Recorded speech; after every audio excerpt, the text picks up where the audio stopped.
Hi, this is Mike Elliott, and you're watching the Cannabis Financial Network's Thought Leader series.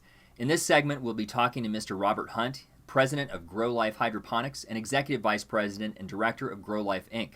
GrowLife is a diversified company operating in the legal cannabis industry, which develops, markets, and deploys products and services addressing the needs of legal cannabis growing and retail operations, including hydroponic growing equipment. They are a publicly traded company listed under ticker symbol PHOT. Good afternoon, Rob. Thanks for joining us. Hey, Mike. How you doing? I'm great. To start off, please tell us about who and what GrowLife Inc. is. GrowLife is a company that is rooted in the legal cannabis market, servicing well-regulated markets for their hydroponics and organics needs, as well as moving now into helping with regulatory and helping with financing of large-scale transactions for growers and cultivators that are in the legal markets. And we see you recently announced the funding of the GIFT program. Can you tell us what that's about? Sure. GIFT is GrowLife infrastructure, financing, and technology. What we've done is put together a way to fund one of two types of transactions. On one side is for acquisitions. So GrowLife can go out and find stores that we think have fantastic management and have really nice top line revenue and bottom line net, and integrate them into the GrowLife team of stores. The other side that we find to be even equally as exciting would be the financing of large-scale grow operations or cultivation facilities in well-regulated legal cannabis markets such as Colorado, Washington, Massachusetts, Maine, Rhode Island. The states have actually put together really solid regulatory. A lot of those operators don't have the capital they need to build the facilities they want, and we're there to provide them with a loan to be able to do that. That's paid back over a period of time with a straight amortization schedule attached to it. And next, tell us a little bit about what types of investments and acquisitions you're looking for. Well, the acquisitions that we're looking for are right now hydroponic stores or small hydroponics distributors that we think will complement the footprint that we already have. And currently, we're in 5 different states, but we're looking to expand. We're just in the United States right now, but again, we're looking to expand. If we can bring in teams that we think will complement the vision that GrowLife already has, then we'll look at making an acquisition, so long as we can do a smooth integration and it allows us to really show better bottom line net to our investors. On the other side, it's the finding groups of people that we think are 100% in compliance with state laws, that understand what it is that the regulatory scheme is in their state, to make sure that if we fund the build out of one of their facilities, that we're mitigating as much risk as possible on the side of putting together a really strong play with the proper operators. And as this game goes forward, that the industry partners that we choose will be the ones that will rise to the top in the markets that they're in. Rob, how many retail stores do you guys currently have, and where are they located? Yeah, sure. We have 7 retail stores as far as bricks and mortar stores currently. They're located in Woodland Hills, California, in Santa Rosa, California, in Boulder, Colorado, Avon, Colorado, Peabody, Massachusetts, Portland, Maine, and Plastow, New Hampshire. And then we also have 2 online stores. One is called Grenners.com, and the other one is 58hydro.com. They both have minor nuances that make them a bit different, but they both service roughly the same market as well. And then I understand you recently announced a new technology play. Can you tell us a little bit about this? Yeah, it's one of the more exciting things we've done in a while.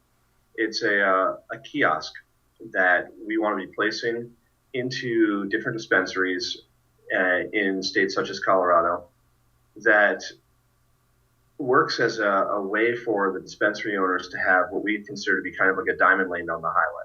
So currently, when a patient goes into a dispensary and they've checked themselves in, shown their card, and gotten into the facility itself, at that point in time, they normally have to wait to be seen in a back room where they choose which medicine they're looking for.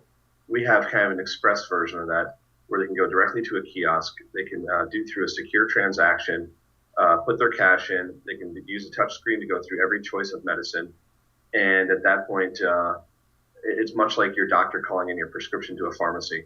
So that the person in the back calls your name and says, okay, Mike Elliott, your medicine's ready to be picked up.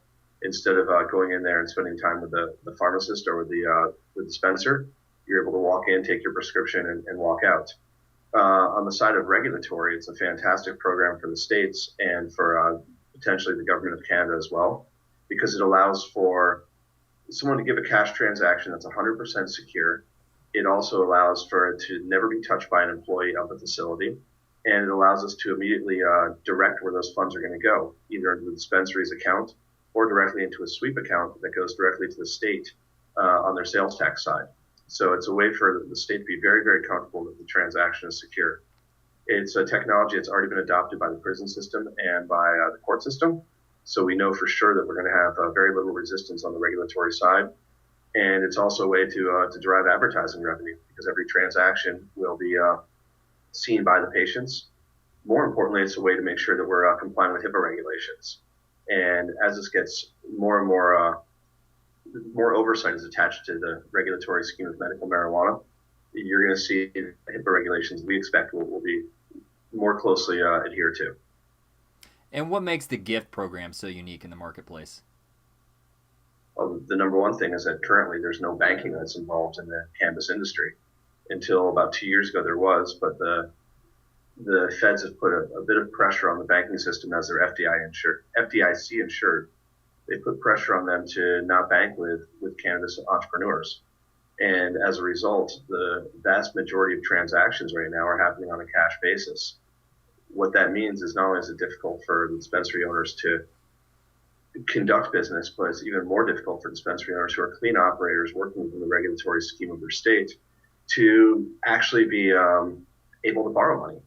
So for us to be able to come out and say, okay, we'll act as a financing arm to your business, it's something that to date no one's been able to do. And that's what I was going to ask. As far as you know, is there anyone else out there trying to do something like gift? Nothing on the scale of gift. There are people that are saying, okay, we'll give you net 30 terms on certain things, but nobody is saying we'll give you 5-year terms or 6-year terms. No one that's putting you on an amortization schedule. No one that's saying, let us take a real good look under the hood at your business and go through our due diligence process to make sure that you're the kind of operator we want to work with. And as a result, we'll put money into your coffers, or we'll secure whatever it is that you guys need to buy to make sure that you can advance the goals of your company. So what we're doing on the side of the cannabis market is completely unprecedented at this point. And when do you plan on being ready to fund your first gift transaction? We're ready now. So a question of making sure that we are looking at the transaction very closely. The last thing we want to do is jump into our first transaction to find out that it's not the perfect one. So we've already put a ton of time into researching.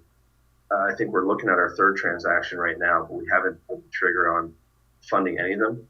But we're ready to go once we find the right opportunity. And what markets are you mainly looking at for gift? Well, the obvious one is Colorado right now.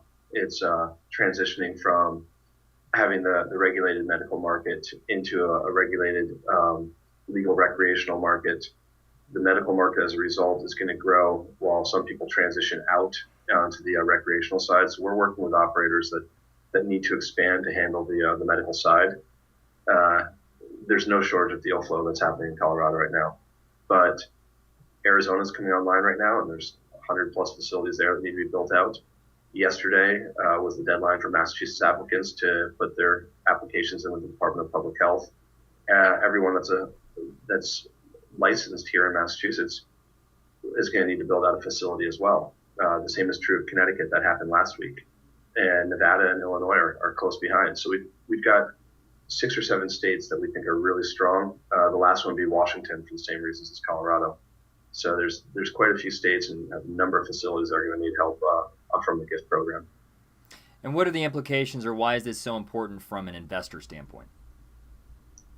Well, it's the first time that they can look directly to the scale of deal flow that we're doing with the gift program. And it's a very easy deal for them to quantify once we've actually signed it, as a result of having an attached interest rate that you can look at and say, okay, what's this deal worth to GrowLife over a 5-year period? Not to mention that we have fixed rates as far as anything that we supply as a company, which is the majority of what they're purchasing, we'll be supplying. It'll essentially be a requirements contract. So if you take the gift financing, you're financing products that we already sell, which will be attached to a straight percentage base on what our markup is on the product. So as far as a quantifiable way for an investor to say, okay, let's say a transaction of $1.5 million, what's that worth to GrowLife, and where do we hit a break-even mark, and then how much money is that worth to GrowLife over the period that follows that? It's very, very easy to quantify, and as a result, it's very easy to track what the revenue and the bottom line net's going to be for the company, and how that translates to share price. Rob, that's all the questions I had for today. Was there anything else you wanted to add before we close? The only thing I'd say is take a look at growlifeinc.com. I recommend also that people go onto our cannabis.org page, which is sort of our WebMD of cannabis. So if people want information on anything that has to do with political, scientific, medical, or legal in the cannabis world, it's a great resource for them. We're still building it out, and it's going to continue to grow. And then finally, take a look at grenders.com or growlifehydro.com. And there's lots of things that we're doing, and we're really excited to share it with the world. Rob, thanks again for taking the time to join us. Yeah, thank you, Mike. I really appreciate it. We've been talking to Mr. Robert Hunt, President of GrowLife Hydroponics and Executive Vice President and Director of GrowLife Inc. GrowLife is a diversified company operating in the legal cannabis industry, which develops, markets, and deploys products and services addressing the needs of legal cannabis growing and retail operations, including hydroponic growing equipment. They are a publicly traded company listed under ticker symbol PHOT, and you can find out more about them by visiting their website at www.growlifeinc.com. Thank you for watching.